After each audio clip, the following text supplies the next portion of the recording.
quel type d'amour booste vraiment votre cerveau? Découvrez lequel est le plus puissant. L'amour est un sentiment universel qui se manifeste sous différentes formes, telles que l'amour romantique, parental ou amical. Chacune de ces émotions joue un rôle unique dans nos vies et active des zones spécifiques de notre cerveau.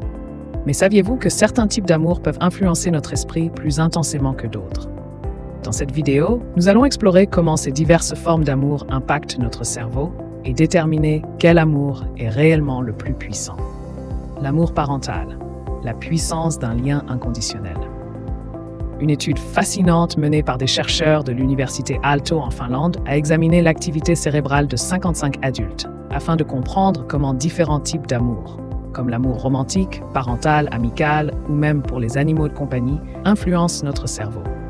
Les résultats de cette recherche montrent que l'amour parental émerge comme le type d'amour le plus puissant. Il active des zones cérébrales associées à la motivation, notamment le striatum, ainsi que le thalamus, qui est lié à l'état de vigilance. Cette réponse cérébrale accrue témoigne de l'intensité et de la profondeur du lien entre les parents et leurs enfants, soulignant que cet amour inconditionnel est unique en son genre. En effet, ce lien ne se contente pas d'exister à un niveau émotionnel, il a des répercussions biologiques et psychologiques profondes. Les parents ressentent une connexion si forte avec leurs enfants qu'elle se traduit par une activation cérébrale significative, les incitant à agir et à prendre soin d'eux de manière instinctive. Cette étude renforce l'idée que l'amour parental n'est pas seulement un sentiment, mais une nécessité profondément ancrée dans notre fonctionnement neurologique. L'amour romantique et amical, des liens puissants mais différents. Bien que l'amour romantique et l'amour amical soient significatifs, ils ne représentent pas la même intensité que l'amour parental. Les chercheurs ont constaté que ces types d'amour activent les mêmes régions cérébrales que l'amour parental, mais avec moins de force. L'amour romantique, par exemple, est souvent décrit comme passionné et excitant, mais il peut également être sujet à des hauts et des bas émotionnels, ce qui peut atténuer son impact neurologique par rapport à l'amour parental. L'amitié, bien qu'essentielle, ne déclenche pas la même activation cérébrale que l'amour romantique.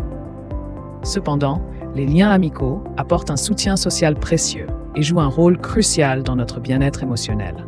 Ils nourrissent notre esprit, mais de manière différente et souvent moins intense que l'amour familial. Les interactions amicales enrichissent notre vie, mais elles n'engendrent pas le même niveau d'engagement biologique que les relations parentales. L'amour pour les animaux, une puissance émotionnelle surprenante.